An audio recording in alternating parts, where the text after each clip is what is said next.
There are things a person carries their whole life without ever being able to put them down. Not because they didn't try to put them down. I tried. God knows I tried. I prayed to let it go. I wept to let it go.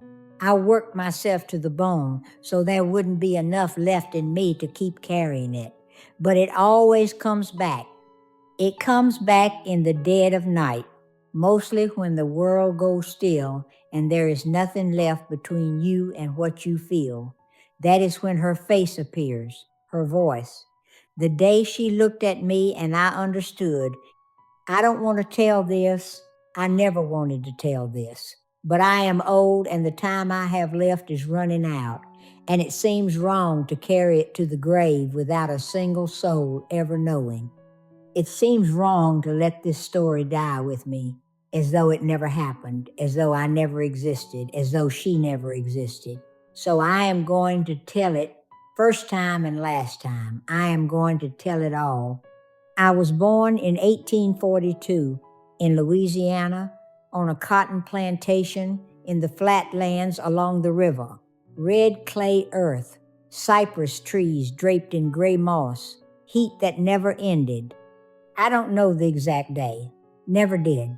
My mother said it was a night of heavy rain. She said the thunder shook the quarters the moment I came into the world and that she thought it was a sign of something. She never told me a sign of what, but she said it with an expression on her face that I learned not to ask about. There were questions my mother did not answer. In time, I understood that her silence was a way of protecting me from things she believed I wasn't ready to know. My mother's name was Naomi, a name given by the master, the way every name was given by the master. She had come from West Africa at 7 years old, so small that she kept almost nothing of the place she came from. She kept a few words, just a few, that she would murmur to herself sometimes when she thought no one was listening. She kept a song, 3 words of a lullaby in Yoruba that her own mother had sung to her before they were separated at the docks. She kept that song with a care I never saw her give to anything else. It was the only piece of the world she had come from that was still with her, and she would not let that piece die. I used to watch her lips moving with those 3 words and try to understand what lived inside that sound. I understood that it was love. I understood that it was loss. I understood that some things do not have enough words. It was just the 2 of us. My mother had no man, no family, no one beyond me. I never knew my father, never knew even his name. My mother did not speak of him, and I learned early that there were questions that made her face close in a way that was painful to see, so I stopped asking. We grew up together in that cabin, she and I, the way a mother and daughter grow when they have no one else in the world, with a closeness that was at the same time the most beautiful thing and the heaviest thing I ever carried. Because when you only have one person, that person carries a weight that no single person should ever have to carry alone. The plantation was large, many people, much cotton, much work. The master's name was Master Hargrove, a tall man, thin, who liked to quote scripture from the porch so everyone could hear. He was not cruel the way some men were cruel. He did not enjoy the sight of blood, and he did not like the sound of suffering because it disturbed his Sunday peace. But he was cold in a way that sometimes frightened more than cruelty, because cruelty has heat, has feeling, has something human in it, even in its worst form. The coldness of Master Hargrove had none of that. To him, we were inventory. We appeared in his ledger alongside the mules and the tools and the bales of cotton. And we were treated with the same consideration one gives to inventory. No anger, no warmth, nothing. Only accounting. My mother worked in the big house. She cooked, she cleaned, she cared for the master's children. It was considered a good position, better than the fields, better than the cotton gin, but I watched the price she paid for it. I watched her come home at night with her back bent from a tiredness that was not only of the body. I watched her swallow her words when the mistress humiliated her in front of company. I watched her keep her face still, always still, never letting anything show. She had learned that better than anyone. Keep the face, keep the heart, give them only what they need to see. She taught me that before she taught me anything else. I was 5 years old when she sat me down on the floor of the cabin, took my face in both her hands and said, "What you feel inside must never show on the outside." Never. Do you understand? I said I understood. I did not understand yet, but I learned. I started working in the fields at 9 years old. Cotton. You rose before the sun and walked out to the rows that never ended. You picked, you dragged, you loaded. The sun beat down and you kept going. The sack grew heavy and you kept going. Your fingers bled and you kept going. The overseer watched and you kept going. That was every day, 6 days a week. On the 7th, I stayed close to my mother. It was the only day she was near me for the whole of it.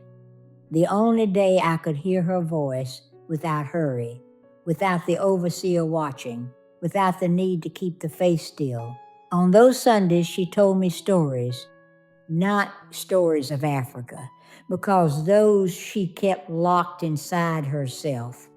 Stories she invented about women who could fly, about rivers that spoke, about children who found their way back home when the world tried to make them lost. I grew up inside those stories. I grew up believing there was a way back, even when there wasn't. In the quarters, I grew close to a girl named Celia. She was 2 years younger than me, daughter of a couple who worked the gin. Celia was joyful in a way I could not understand how anyone could be joyful in that place. She laughed at small things. She found humor where no one else found it. She had a curiosity about the world that seemed to be diminished by nothing the world did to her. I learned much from Celia. I learned that joy is not ignorance. I learned that laughing now and then is not pretending things are fine. It is refusing to let the bad things be all that exists. She taught me that without knowing, she was teaching the way the most important people teach. The trouble with my mother began when I was 14 years old. Or maybe it began before that and I didn't have eyes to see it. It is hard to know when something truly begins. You only notice when it has already gone too far past the beginning. What I know is that when I was 14, my mother began to change in a way I could not name. She grew quieter than she already was. She left earlier than anyone in the morning and returned later than anyone at night. There were conversations she stopped when I came near. There was a place inside her that was closing off to me, and I stood on the outside of it, not understanding why. One night I woke late, and she was not in the cabin. I waited. She came back before dawn with her face different, with something in her eyes I could not identify. I asked her where she had gone. She said she had gone for water. I knew it was a lie. The water was in the other direction. But I stayed quiet because there was something in that face that told me asking more was going to hurt one of us, and I did not know which one more. I went back to sleep carrying that thing that still had no name. The months that followed were strange. My mother was different with me, gentler in a way that hurt, like the gentleness of someone who is saying goodbye without telling you they are saying goodbye. She gave me larger portions of food when the overseer wasn't watching. She looked at me sometimes with an expression I could not read. She taught me things she had never taught me before. How to recognize plants that could be used for medicine. How to store food so it wouldn't spoil. How to walk a road at night without being seen. Practical things, survival things, things a mother teaches when she knows she will not be close enough to teach afterward. I was too young to put the pieces together, or I did not want to put them together. Both things can be true at the same time. The day came on a morning in August. I never forget August. The smell of the river mud in August in that part of Louisiana is a thing that gets inside you and never leaves. Two men arrived at the plantation before the work began. I was coming out of the quarters when I saw them talking with the overseer. I watched the overseer point in my direction. I watched one of the men write something down in a ledger. My stomach turned, but I still did not understand. I still had not understood.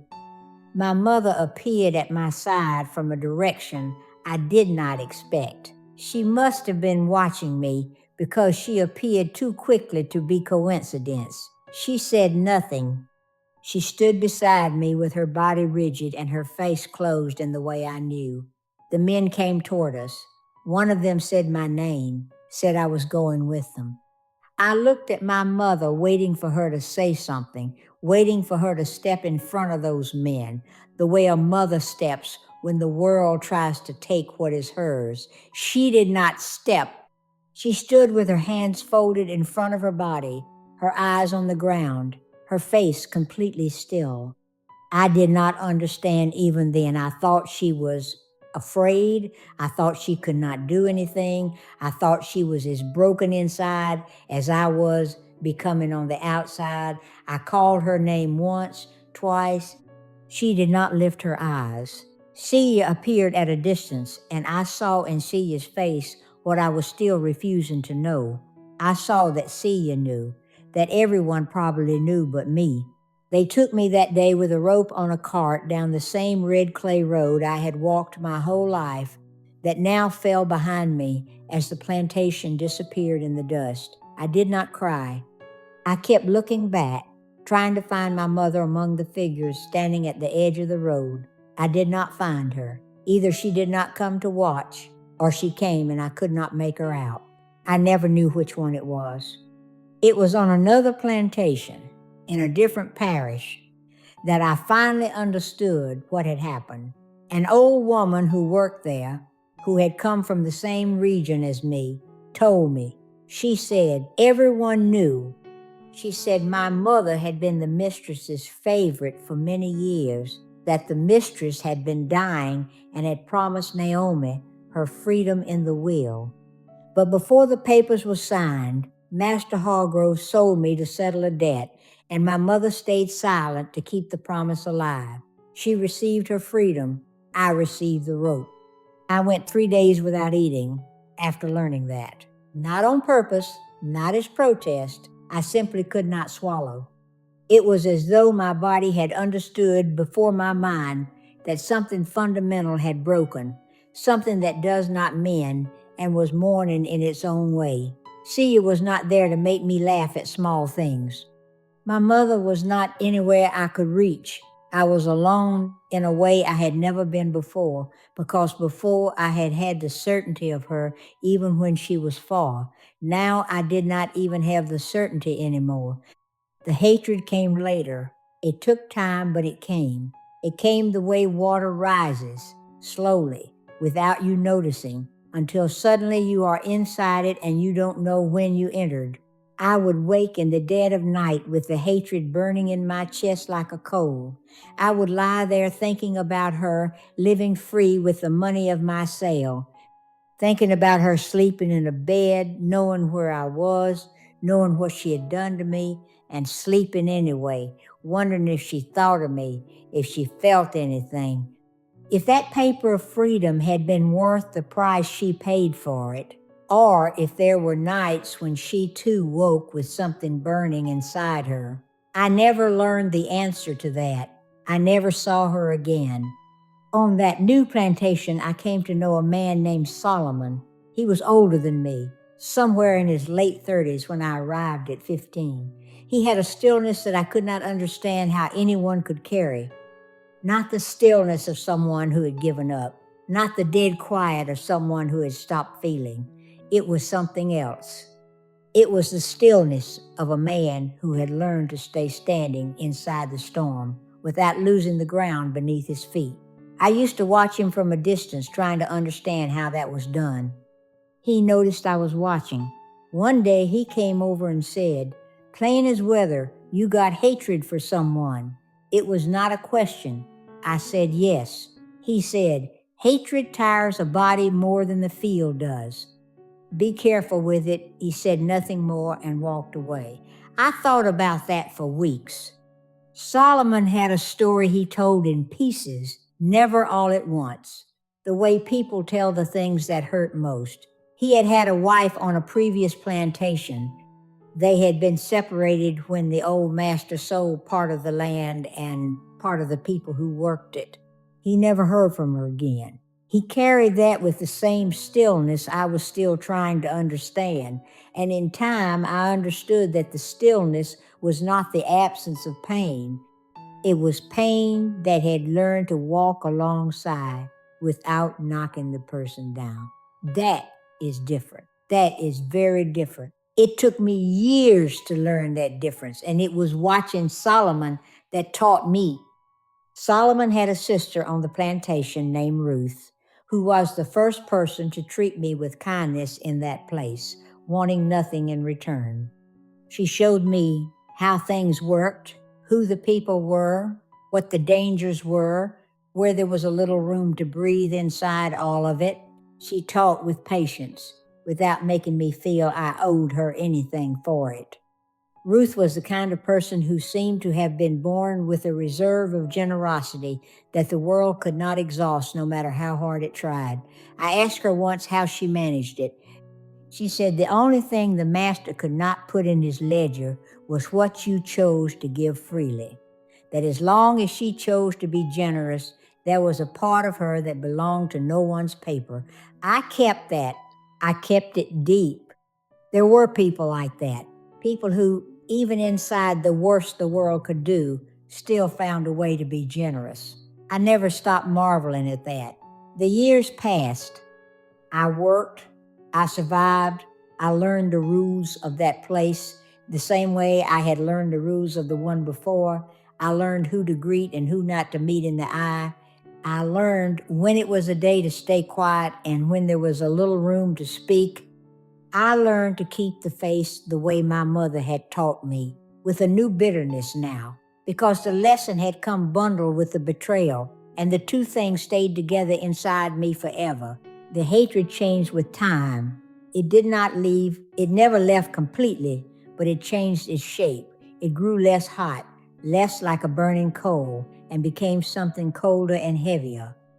A stone I carried instead of a flame that consumed me. The stone is easier to carry than the flame, but it is not light. It is never light. There were days I woke and the stone seemed smaller, and there were days I woke and it seemed to have grown overnight without warning. I learned there was no way to predict those days. I learned that the only thing I could do was not let the weight of the stone stop me from working, eating, watching the light come up, going on, existing, because going on, existing was the only answer I had to what had been done to me. In 1868, I had a daughter. Her father was a man who worked the plantation, a relation that lasted a short while and ended without bitterness on either side.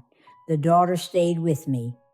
I gave her the name Grace because when she was born and I took her in my arms for the first time, a clarity came over me that I had never felt before, a clarity about what mattered and what did not. A clarity that arrived alongside a fear I had never felt, a new fear, specific, different from all the other fears I had already known. The fear of becoming my mother. That fear never left me. It stayed at my side every day. Grace grew, watching me, pressing on me, making me ask each morning what I would be capable of to save my own life. Where is the limit? My mother had crossed a line I swore I would never cross. But I knew, deep down, I knew that the system which placed us in that position was capable of making any person cross any line, that the cruelty of that system was exactly this: turning mothers into people who sell their daughters and then leaving the daughters carrying the hatred as though the crime belonged to the mother and not to the system that created that impossible choice.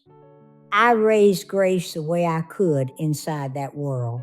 I taught her what my mother had taught me about keeping the faith, but I tried to teach alongside it what my mother had not taught me. That keeping the faith does not mean erasing what is inside, that surviving is not the same as disappearing, that there was a difference between bending your body when the overseer passed and bending your soul. You bend your body because it is necessary. You keep your soul because it is the only thing that is entirely yours. Solomon had taught me that without knowing. I passed it to Grace without knowing if she would understand it yet, but I planted the seed the way I could. It took me many years to manage to think about any of it that way, many years of rage before I could see further than the rage. Grace grew. She was a serious child, watchful, with the eyes of someone who processes everything before speaking. She reminded me of myself, and at the same time, she was completely different from me. She had a sureness in herself that I had not had in childhood, a certainty about who she was that filled me with a pride I did not know quite how to express. I loved her the way you only love when you know the price of love. With care, with attention, with the fear always beside me. I never let the fear do to me what fear had done to my mother. That was a promise I made to myself the day Grace was born, and that I renewed every day after. Emancipation came in 1865. I was 23 years old. Grace was not yet born. She would come 3 years later. But the world broke open that year in a way I had not been prepared for. Freedom on paper arrived, real and insufficient at the same time. Real, because there was a difference, however small, between being able to walk and not being able to walk. Insufficient, because freedom without land, without money, without anywhere to go is a freedom that has a name but no body. We stayed on, working for wages that barely covered food because it was the only way we knew to survive. The plantation continued, the work continued, the poverty continued. The only thing that had changed was the paper. But the paper mattered. It mattered because Grace grew up knowing she was free on paper, and that did something to the way she moved through the world, a sureness I had not had. It mattered because her children would grow up knowing they had always been free without the memory of what came before. That difference was small and it was enormous. At the same time, I learned to see both things without denying either one. I searched for my mother after emancipation. I sent inquiries with travelers, with peddlers, with anyone who passed through the region where I had been born. 2 years passed before a response came. The response was that she had died in 1872, 7 years before I ever went looking. She died not knowing if I was alive. She died without my ever having had the chance to look at her face again. She died with whatever she had done, whatever that had meant to her on the inside, carried with her. I spent a week walking around with the news of her death inside me, not knowing what to do with it. I did not cry right away. The crying took time. When it came at night alone, the way my mother had taught me that the big things must be wept away from eyes that do not need to see. I wept her death. I wept her life. I wept the meeting that never happened, and the conversation we never had, and the answers that never came and never would come. I wept everything that had lived between us that would now never have a name. Then I dried my face and went back inside and went on. Because that is what you do. That is what I always did. You weep and you go on. Not because it is easy, because it is the only thing there is to do. I don't know what I would have said to her if I had found her. Sometimes I imagine the meeting. I imagine I would have stood in front of her not knowing where to begin, with 40 years of things to say and no way of knowing which came first. Sometimes I imagine I would have screamed. Sometimes I imagine I would have wept without being able to stop. Sometimes I imagine I would have said nothing, that I would have just looked at her face, trying to find the answer to the only question that ever truly mattered to me. She knew what she was doing. She knew from the beginning what it was going to cost. Did she think about it the whole time I was growing up? Did she look at me across those Sunday stories and already know? Or did the moment arrive and she took it without time to think about what she was taking? I don't have an answer. I never will. I am 83 years old now. Grace is alive. She has children. She has grandchildren. Solomon died 15 years ago of old age, quiet the way he lived. I sit on the porch in the afternoon listening to Grace's grandchildren playing in the yard, free to make noise, free to run, free to be children without that being a dangerous thing. I watch them and I think about my mother. I think about what she must have felt watching me grow up in those quarters, knowing what she was planning or not planning. I still don't know which. I did not forgive my mother. I need to say that plainly, because the lie of deathbed forgiveness is the worst lie there is. I did not forgive her, not because I did not try. I tried many times in many ways, but forgiveness is a thing that either comes or it doesn't, and that one never came. What came was something else. What came was an understanding that is not the same as forgiveness, but is more than hatred. What came was the capacity to hold both things at once. The pain of what she did and the understanding that she was destroyed by the same system that destroyed me, that the crime was not hers. The crime was the system that placed a mother in a position where the only way out she could see was to sell her own daughter. The crime was the system that placed me in a position where I was sold by my own mother and both of us were left carrying the weight of it, each in our own way until the end. If I could say something to her now, I would tell her I know she loved me. I would tell her that loving someone does not mean being capable of anything for that person. That sometimes desperation is larger than love without that, meaning the love was not real. I would tell her that I carry her face inside me the same way she carried those 3 words of her mother's lullaby, the only piece of a world left behind. I would tell her, I don't know if I forgive, but I know I cannot hate completely someone who taught me to keep my face, who told me stories about women who flew, who spent months teaching me how to survive before selling me, as though she wanted to send me into the world with everything she had left to give, even knowing what she was about to do. I would tell her that is the most complicated thing I ever had to carry. More than the plantation, more than the work, more than the years of hatred, loving and not forgiving at the same time. Being a daughter of someone who betrayed you and still being a daughter, there are no clean words for that. There is no clean resolution.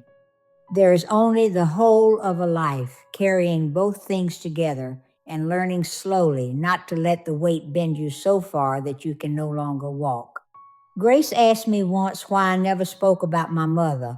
I told her it was complicated. She did not press. There are things children understand without being told.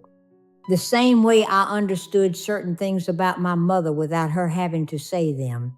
That inheritance at least passed clean. The silence that protects. The silence that respects. The silence that says this is too large to fit into conversation, but I am here anyway. I am going to die without having forgiven. I know that. And I have made peace with it. Not because it is easy, but because the peace I found does not depend on forgiveness. It depends on having lived the way I lived, on having raised Grace the way I raised her, on having broken the cycle they gave me to continue, on having been a different mother than the one I had, not because mine was a monster, but because I understood what the system wanted for us to be instruments against each other, and I refused to do that. That is the only victory I have to show. It is enough. It has to be enough. And most days it is. Every child carries their mother in some form, carries her voice, her way of walking, the words she used, the gestures she repeated without realizing I carry my mother in a complicated way. I carry what she taught me, and I carry what she did to me. I carry those 3 words of a lullaby in a language I never learned that she murmured to herself in the dark. I carry the stories of the women who flew that she made up on Sunday afternoons. I carry her silence the day they took me away, that silence which was the loudest sound I ever heard in my life. All of it together, all of it mixed without being able to separate what is love from what is betrayal, because both things came from the same person and stayed inside me the same way. That is what I wanted to tell. Not a story of a villain, not a story of a hero, a story of 2 women destroyed by the same system who destroyed one another because the system placed them in a position where there was no way out that didn't cost too much. A story the world did not record because the world did not believe it was worth recording. But it happened. We existed. And now you know